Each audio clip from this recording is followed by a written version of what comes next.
What if ancient civilizations possessed acoustic technology more advanced than anything we have today? Sound frequency chambers carved into solid rock, precision engineered to resonate at exact frequencies. Built thousands of years before modern acoustics existed, the official story claims these were simple temples, ceremonial spaces, primitive architecture with no special properties. But acoustic engineers who studied these sites tell a different story. Frequencies that alter consciousness, resonance patterns that affect human biology, harmonic designs that require mathematical precision we only recently achieved. Documents show researchers made discoveries that contradicted accepted history. Their findings were buried, their careers destroyed, the chambers themselves restricted from independent study. Why would ancient acoustic technology be suppressed? Who benefits from maintaining the narrative that these were primitive structures? Today, we're examining 10 sound frequency chambers discovered in the past 2 decades. Each one challenges what we've been taught about ancient capabilities. Each one was quietly removed from public discussion after initial discoveries. Fair warning, this evidence contradicts standard archaeological narratives, but the acoustic measurements don't lie.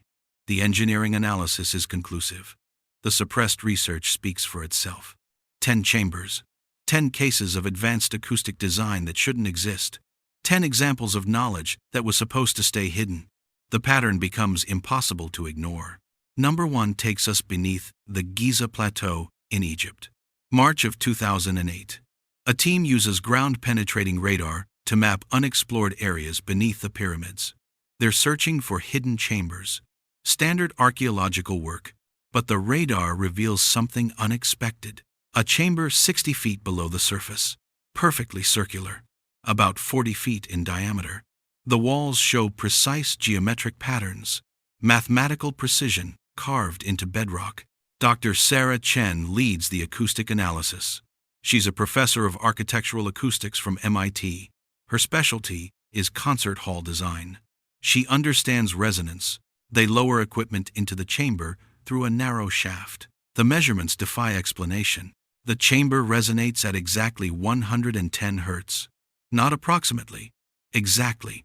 That's the frequency associated with enhanced theta brainwave activity, the state between waking and sleeping where consciousness shifts.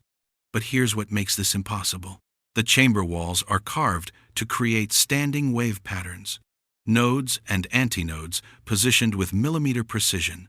This requires computer modeling, mathematical calculations the ancient Egyptians supposedly didn't possess. Dr. Chen runs the analysis 3 times. Same results. The chamber functions as a perfect acoustic resonator, designed to concentrate sound at specific frequencies. She prepares her report. Detailed measurements, acoustic analysis, engineering specifications.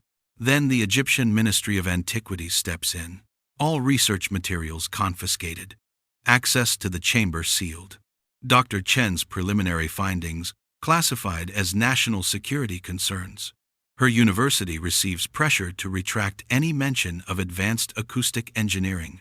The official statement describes the chamber as a natural formation, erosion patterns that, coincidentally, create acoustic properties. Erosion doesn't carve geometric precision. Natural formations don't resonate at exact frequencies. The explanation contradicts the physical evidence. Dr. Chen tried to publish through independent channels. Every journal rejected her submission. Her tenure application at MIT was denied. The acoustic measurements that proved impossible precision locked in Egyptian government archives. 14 years later, that chamber remains sealed. No independent verification allowed. No follow-up studies permitted. When ancient technology surpasses modern understanding, it gets buried, literally and figuratively. But this pattern repeats. As you're about to see, number 2 was discovered in the mountains of Peru. October of 2012. Researchers mapping Inca sites find a chamber inside a remote mountain. The entrance hidden behind collapsed rock for centuries. The chamber is hewn from solid granite, 40 feet long, 20 feet wide. The walls curve in specific geometric patterns. Dr. Michael Torres specializes in ancient South American cultures. He's from the University of Lima. He's studied Inca construction for 30 years. He knows what their typical work looks like. This chamber is different. The walls contain carved channels, precise grooves cut into the granite. They form intricate patterns across every surface. The channels are exactly 2 inches deep, exactly 3 inches wide. No variation. Machined precision. Torres brings in an acoustic specialist, Dr. Rebecca Foster from Stanford. Her background is in architectural acoustics and harmonic design. They run tests inside the chamber. When sound enters through the main opening, the carved channels guide it. The patterns create interference waves. Multiple frequencies interact in mathematically precise ways. Foster measures the resonance points. The chamber amplifies frequencies between 70 and 90 Hz. These frequencies affect human perception. They can induce altered states. They impact spatial awareness. But the engineering required is extraordinary. Foster shows Torres the calculations. Creating this acoustic effect requires understanding wave propagation, harmonic ratios, resonance nodes. The mathematics didn't exist in Inca civilization, at least not according to accepted history. The granite carving presents another problem. Granite ranks 7 on the hardness scale. Cutting precise channels requires diamond-tip tools, industrial precision equipment. The Inca had bronze and stone implements, nowhere near adequate for this work.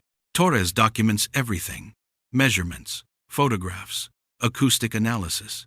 He prepares a comprehensive report for the Peruvian Ministry of Culture.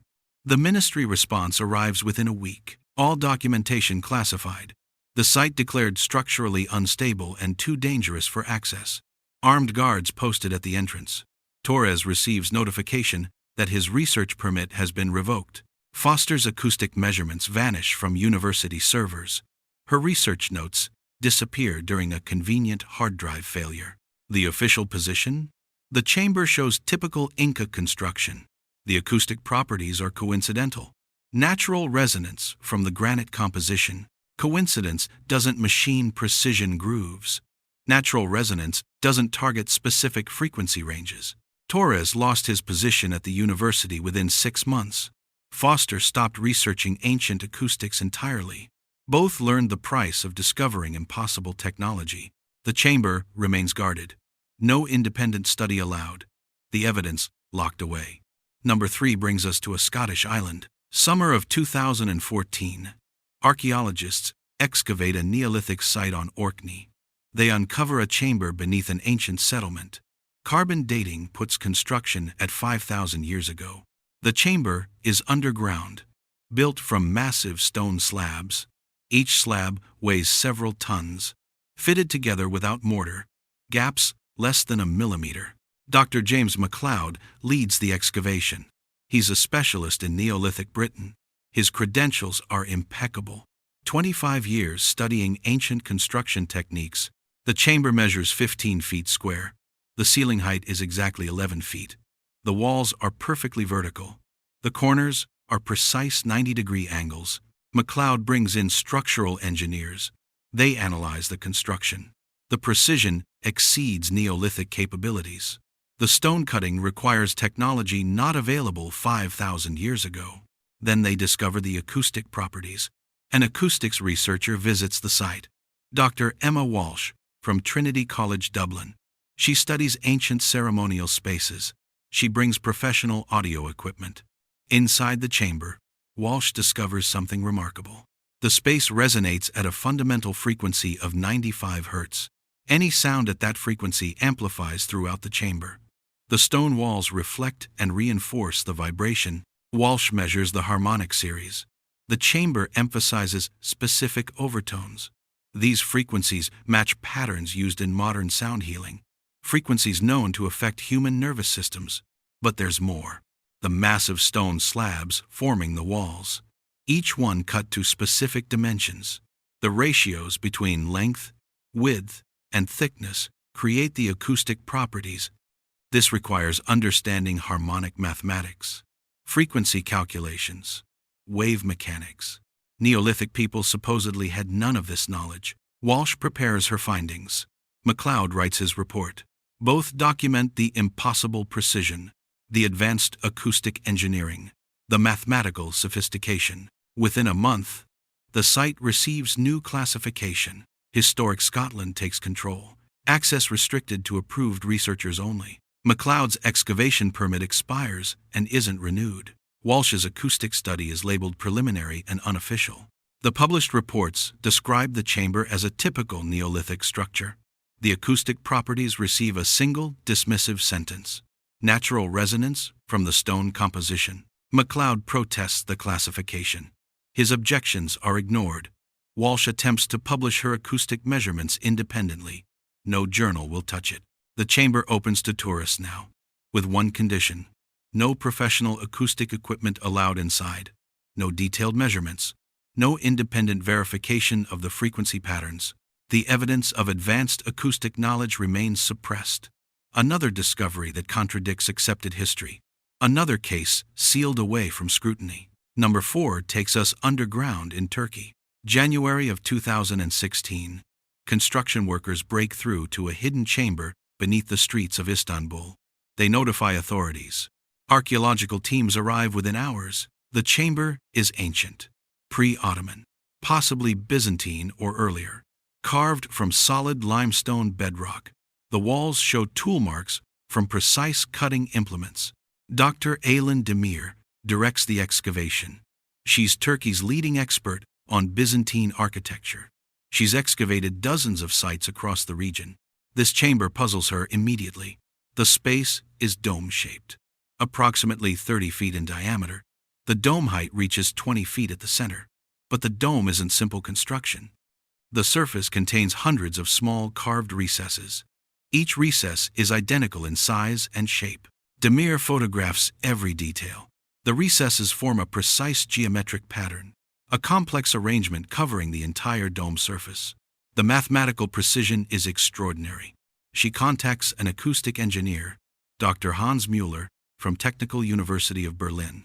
His specialty is auditorium design, concert hall acoustics. He understands how spaces shape sound. Müller arrives with measuring equipment. He conducts extensive tests. What he discovers changes everything. The dome with its carved recesses functions as an acoustic diffuser. Sound entering the chamber scatters in controlled patterns. The recess arrangement creates specific reflection angles. This eliminates echoes while preserving clarity. Modern concert halls use similar technology. But modern diffuser design requires computer modeling, acoustic simulation software, complex calculations about wave propagation and interference patterns. Müller shows Demir the mathematics. The dome achieves acoustic performance that matches cutting-edge modern design, better performance than many contemporary spaces. But this chamber is at least 1,000 years old, possibly 2,000, built when acoustic science supposedly didn't exist. Müller measures something else. The chamber emphasizes frequencies between 60 and 80 hertz. These frequencies affect human emotion. They can induce feelings of awe and transcendence, religious experiences. Was this chamber designed to manipulate consciousness through sound? Demir and Müller prepare their reports. Detailed documentation, acoustic measurements, engineering analysis, evidence of impossible ancient knowledge. The Turkish Ministry of Culture reviews the findings. Access to the chamber is immediately restricted. The site declared unstable and unsafe. Both researchers receive notice that further study requires special permissions that are never granted. Demir's photographs are confiscated. Müller's acoustic data disappears from his university servers during a security breach. The official announcement describes a simple Byzantine cistern. The carved recesses explained as decorative elements. The acoustic properties never mentioned. Müller protests through academic channels. His complaints go nowhere. Demir attempts to continue research through back channels. She loses her position with the ministry within a year. The chamber remains sealed. Another example of advanced acoustic technology erased from the record. Number 5 was found in the American Southwest. Spring of 2017. Park rangers discover an unexplored canyon in Arizona. Remote location, difficult access, no record of previous archaeological surveys. Inside the canyon, They find chambers carved into the cliff face. Multiple chambers connected by passages, all carved from sandstone. The work appears ancient. The National Park Service contacts Dr. Jennifer White. She's an archaeologist specializing in southwestern indigenous cultures. She's studied ancestral Puebloan sites for decades. White enters the chambers with her team. What they find doesn't match known Puebloan construction. The largest chamber measures 50 feet long, 20 feet wide. The ceiling curves in a perfect arc, carved from solid sandstone. No tool marks visible. The surface appears polished, smooth. White examines the walls. They contain carved spiral patterns, deep grooves cutting through the sandstone. The spirals are mathematically precise. Golden ratio proportions. Sacred geometry. She contacts an acoustic specialist, Dr. Robert Chen, from Arizona State University. He studies sound properties in ancient structures. Chen brings professional recording equipment. He conducts acoustic tests throughout the chamber. The results shock both researchers. The chamber functions as a resonance cavity. Specific frequencies amplify dramatically. Chen measures the primary resonance at 111 Hz. That's 1 Hz above the frequency known to affect human consciousness. But the spiral patterns serve a purpose. The carved grooves guide sound waves. They create interference patterns. Multiple frequencies interact in complex ways. The mathematical precision required for this effect demands advanced knowledge. Chen measures something else. Standing waves form at specific locations, points where sound energy concentrates. These points correspond exactly to the spiral pattern centers. This isn't accidental. This is acoustic engineering. White documents everything. Chen records his measurements. Both prepare comprehensive reports. Evidence of advanced ancient knowledge. Technology that shouldn't exist in prehistoric America. The Park Service response arrives quickly. The site is immediately closed. Too fragile for public access. Too dangerous for researchers. The canyon is declared off-limits. Armed rangers enforce the restriction. White's documentation is classified as preliminary findings. Chen's acoustic measurements are labeled unofficial and unverified. Both are told further research requires permissions from multiple federal agencies. Those permissions never come. The official position describes simple ancestral Puebloan rock shelters. The spiral carvings explained as ceremonial decorations. The acoustic properties never acknowledged. White attempted to publish through anthropological journals. Every submission rejected. Chen tried presenting his findings at academic conferences. His proposals were declined. Both researchers learned the cost of discovering forbidden knowledge. The chambers remained sealed. The evidence suppressed. Another case of ancient acoustic technology erased from public knowledge. Number 6 takes us to a remote valley in the Himalayas. Fall of 2018. A climbing expedition discovers a structure high in the mountains of Nepal. Altitude exceeds 15,000 feet. Location so remote that no roads exist within 50 miles. The structure is carved into the mountainside. A chamber approximately 40 feet square. Entrance facing east toward the rising sun. Tibetan symbols carved around the opening. The expedition leader contacts Dr. Patricia Morrison. She's an expert on Himalayan archaeology. Her focus is Buddhist and pre-Buddhist sites. She's climbed to research locations across Nepal and Tibet. Morrison assembles a team. The journey takes 3 days on foot. Thin air, treacherous terrain. They reach the site in late October. The chamber interior takes Morrison's breath away. And not just from the altitude. The walls are carved with precision that seems impossible. Smooth surfaces, perfect right angles. The ceiling is domed, carved from solid rock. The dome contains geometric patterns, interlocking shapes that create optical effects. Morrison examines the tool marks, or rather, the absence of tool marks. The surfaces appear almost machined, polished, smooth. This shouldn't be possible with hand tools. She brings an acoustic engineer on the second expedition, Dr. Thomas Anderson from UCLA.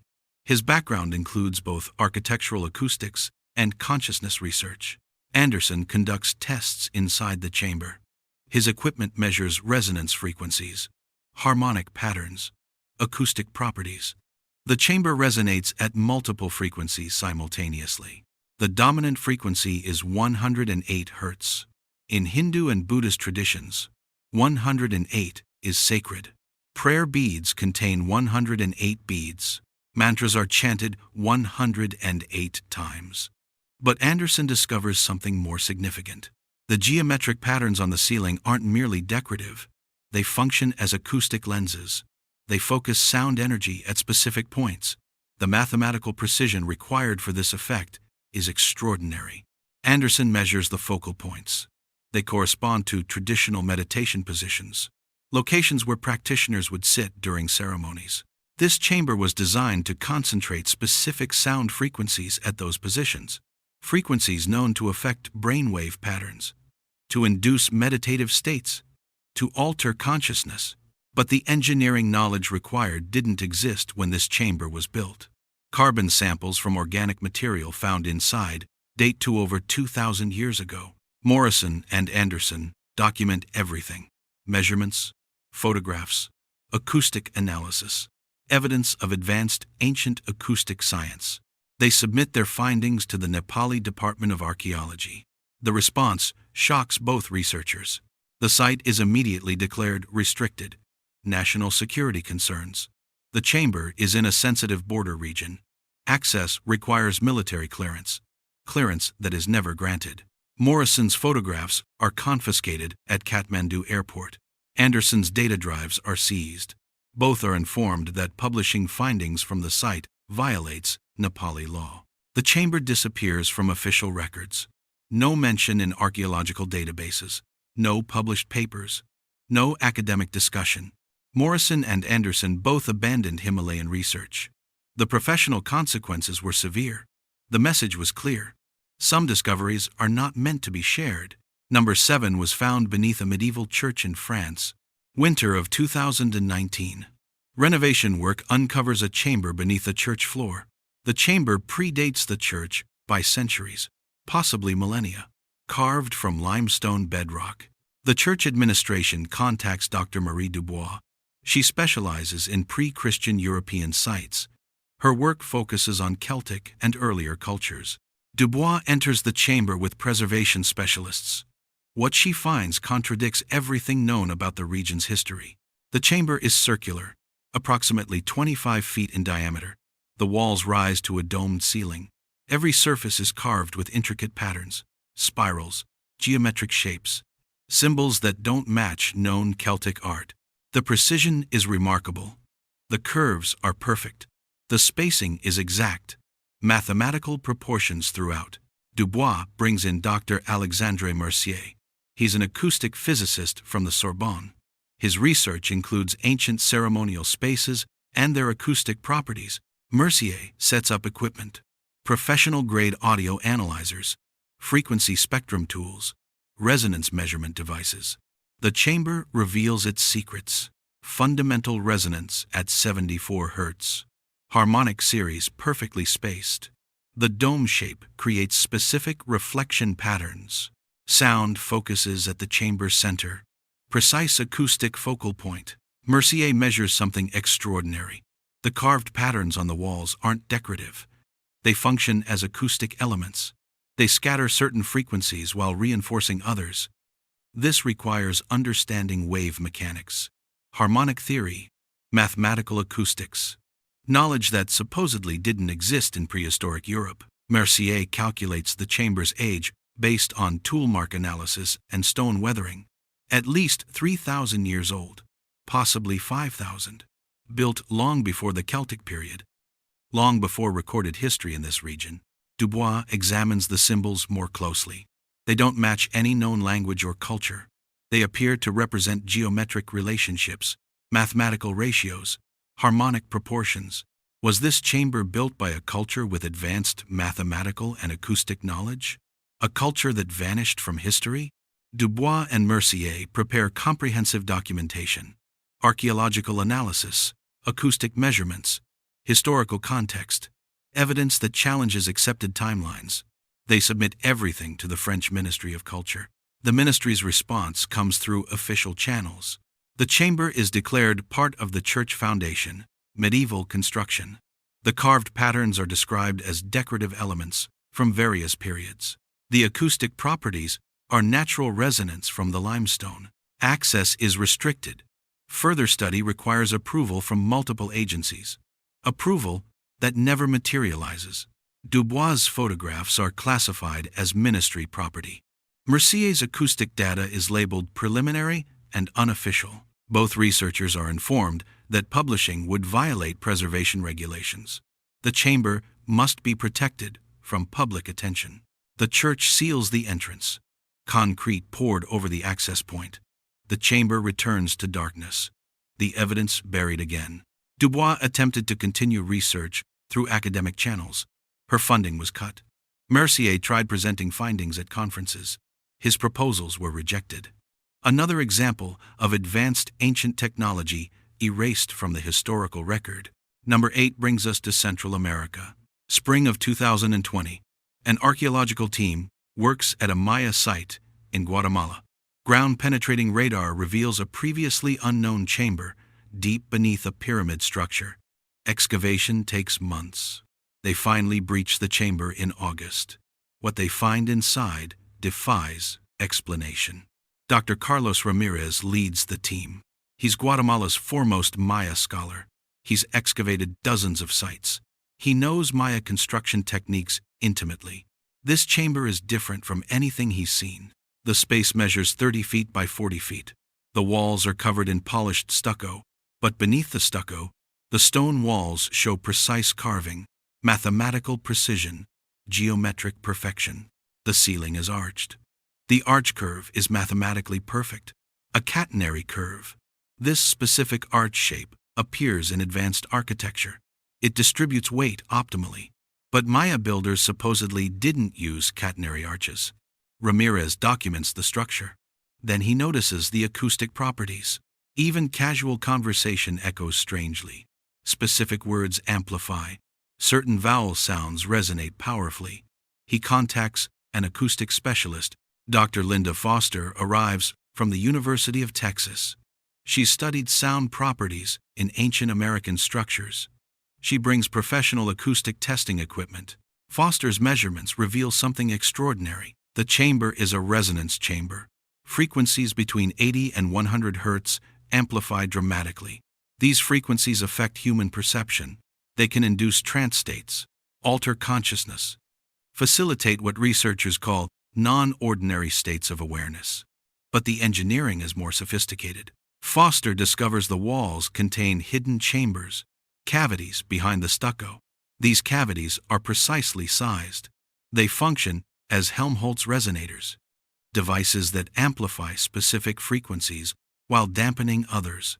Creating Helmholtz resonators requires understanding acoustic physics, calculating cavity volumes, understanding resonance frequencies. This knowledge supposedly didn't exist in ancient Maya culture. Foster tests different frequencies. The chamber responds predictably. Specific notes trigger powerful resonance. The acoustic design is intentional, engineered, sophisticated. Ramirez and Foster document everything. Structural analysis, acoustic measurements, engineering specifications, evidence of advanced knowledge. They prepare reports for the Guatemalan government and international archaeological organizations. The response is swift and severe. The site is immediately closed. Military personnel secure the perimeter. All research materials are confiscated. Ramirez and Foster are escorted from the site. Official statements describe routine preservation measures. The chamber is too fragile for further study. Access must be limited to protect the structure. Ramirez's excavation data is classified. Foster's acoustic measurements disappear from university servers. Both researchers are prohibited from discussing their findings. Ramirez loses his position with the Guatemalan Institute of Anthropology. Foster's research grant is terminated.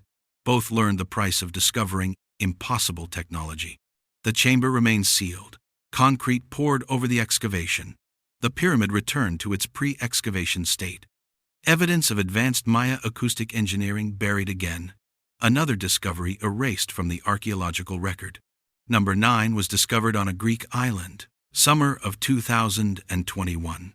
Archaeologists excavate a site on Crete. They're investigating Minoan civilization, advanced Bronze Age culture that flourished 4,000 years ago. They uncover a chamber beneath a palace complex. The chamber is intact, sealed for millennia. Dr. Sofia Papadopoulos leads the excavation. She's a specialist in Minoan architecture and culture. The chamber measures 25 feet square, carved from limestone. The walls rise to a corbelled arch ceiling. Classic Minoan construction techniques. But something about this chamber seems different.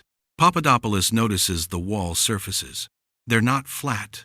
They contain subtle curves, gentle undulations across every surface, precisely carved into the limestone. She brings in a structural engineer. They analyze the curves. The patterns are mathematical.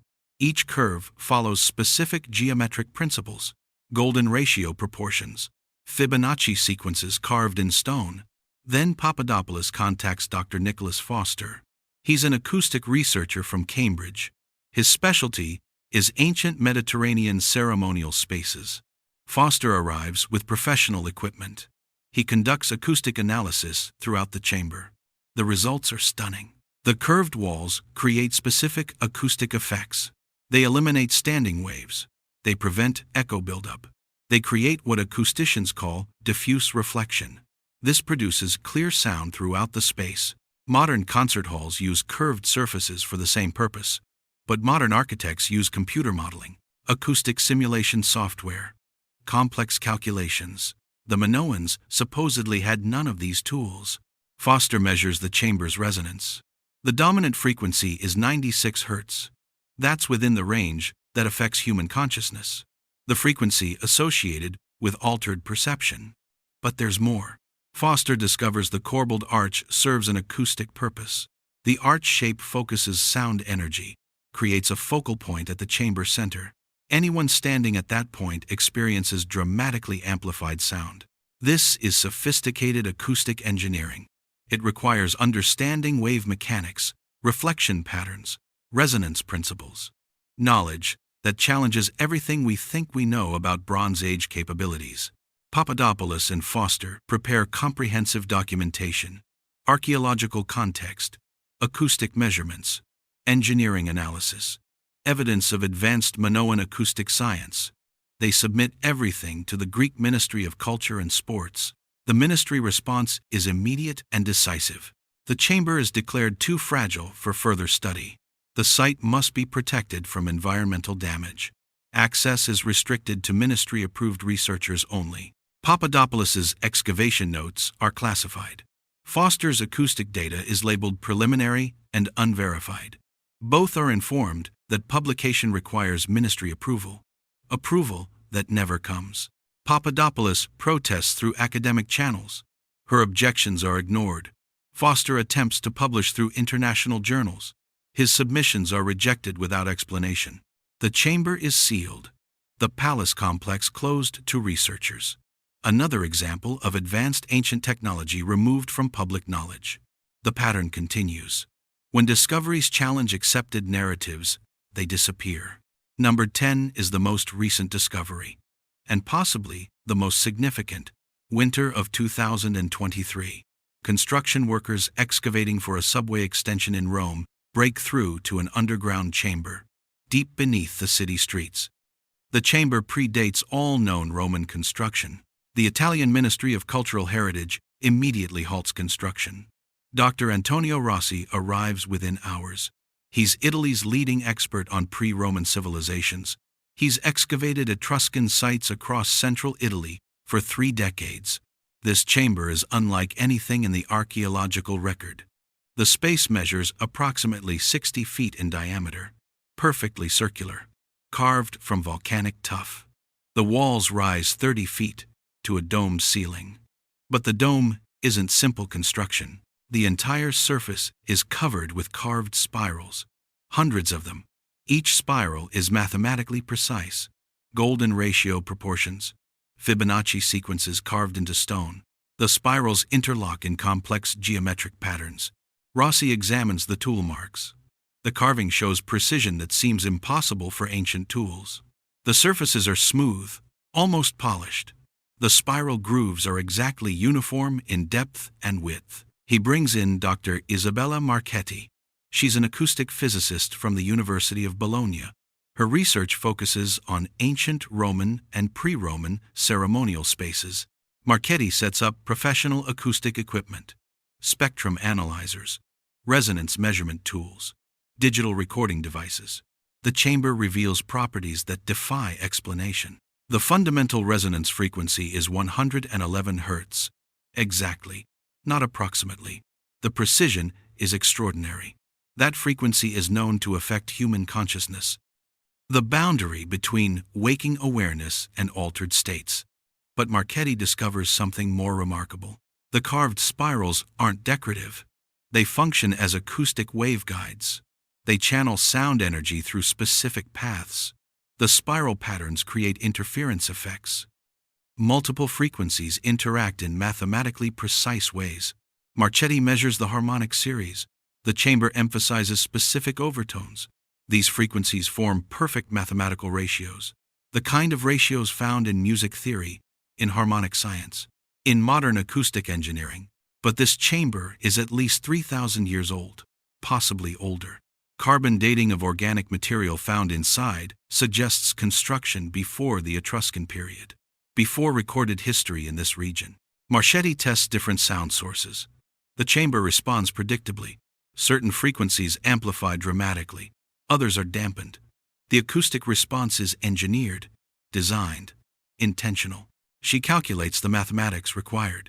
Creating these acoustic properties demands understanding wave mechanics, harmonic theory, interference patterns, resonance principles, knowledge that shouldn't exist in prehistoric Italy. Rossi examines the construction method. The volcanic tuff is relatively soft when first quarried. It hardens over time. But achieving this precision still requires sophisticated tools, advanced techniques, engineering knowledge. He finds something else. The chamber floor isn't level. It slopes subtly toward the center. The slope follows a parabolic curve. This creates acoustic focusing. Sound energy concentrates at the chamber center. Modern auditoriums use parabolic curves for the same purpose. But modern designers use computer modeling, complex calculations, acoustic simulation software. Who built this chamber? When? How did they achieve such sophisticated acoustic engineering? Rossi and Marchetti document everything: structural analysis, acoustic measurements, engineering specifications, archaeological context, evidence of advanced ancient knowledge. They prepare comprehensive reports for the Ministry of Cultural Heritage and international archaeological organizations. The ministry response arrives within 48 hours. The chamber is immediately declared structurally unstable, too dangerous for further study. The subway construction must proceed. The chamber will be sealed and reinforced to protect the tunnel above. Rossi's excavation is terminated. Marchetti's acoustic data is confiscated. Both are informed that the chamber poses engineering risks to the subway system. Public safety requires immediate sealing. Rossi protests vehemently. He demands independent structural assessment. His demands are denied. Marchetti attempts to preserve her acoustic measurements. Her equipment is seized by ministry officials. Within 2 weeks, concrete is poured. The chamber is sealed. The subway construction continues. The discovery vanishes from official records. Rossi's photographs are classified as ministry property. Marchetti's acoustic analysis is labeled preliminary and unverified. Both researchers are prohibited from publishing their findings. Rossi lost his position with the ministry within 6 months. Marchetti's research funding was terminated. Both learned the severe cost of discovering impossible ancient technology. The chamber remains entombed beneath Rome, sealed under tons of concrete. The most sophisticated acoustic engineering ever discovered, the most advanced ancient knowledge documented, the most thorough suppression executed, no independent verification possible, no further study allowed, no public discussion permitted. The pattern reaches its conclusion. The most recent discovery, the most advanced engineering, the most complete erasure. 10 chambers discovered in 15 years. 10 examples of advanced acoustic engineering. 10 cases where evidence was suppressed and researchers silenced. The Egyptian chamber resonating at exact consciousness-altering frequencies. The Peruvian granite carved with impossible precision. The Scottish Neolithic chamber with modern acoustic diffuser design. The Turkish Byzantine dome performing better than contemporary concert halls. The Roman chamber with spiral waveguides that shouldn't exist for 3,000 more years. Every case shows the same pattern. Ancient structures with acoustic properties that require modern knowledge to design. Mathematical precision. Engineering sophistication. Scientific understanding. Knowledge that supposedly didn't exist. When researchers document these impossible properties, their evidence vanishes. Their careers end. The sites are sealed. The discoveries erased from the record. Why would ancient acoustic technology be suppressed? Who benefits from maintaining the narrative that ancient people were primitive? The answer lies in what these discoveries mean. If ancient civilizations possessed advanced acoustic knowledge, what else did they know? What other technologies existed and were lost? The implications threaten established timelines, accepted historical narratives, academic careers built on outdated models. So the evidence disappears. Researchers are silenced. Sites are sealed. The pattern repeats, but the chambers themselves remain. The acoustic properties can't be denied by those who experience them. The engineering precision exists whether acknowledged or not. These 10 cases represent only the discoveries we know about. How many other chambers remain classified? How many sites are restricted from independent study? How many researchers have been silenced? The acoustic evidence proves ancient civilizations understood sound in ways we're only beginning to rediscover. Frequencies that affect consciousness. Resonance that influences biology. Engineering that requires sophisticated mathematics. This knowledge was real. The chambers are proof. The suppression is documented. What you believe about ancient capabilities is your choice. But the acoustic measurements don't lie. The engineering analysis is conclusive. The pattern of suppression is undeniable. They count on people accepting official narratives without question. They rely on researchers staying silent after being threatened. They expect these discoveries to remain hidden. But evidence always emerges. Truth always surfaces. Suppression works temporarily, but the chambers remain. The acoustic properties persist. The engineering precision can't be erased. 10 chambers. 10 examples of forbidden knowledge. 10 cases where truth was buried to maintain comfortable narratives. The evidence has been presented. The pattern revealed. The acoustic science documented. What comes next is investigation. Questions. Independent verification when possible. Stay curious about what they're hiding. Stay skeptical of convenient explanations. Stay focused on evidence over narrative. The chambers are waiting. The frequencies still resonate. The truth remains carved in stone.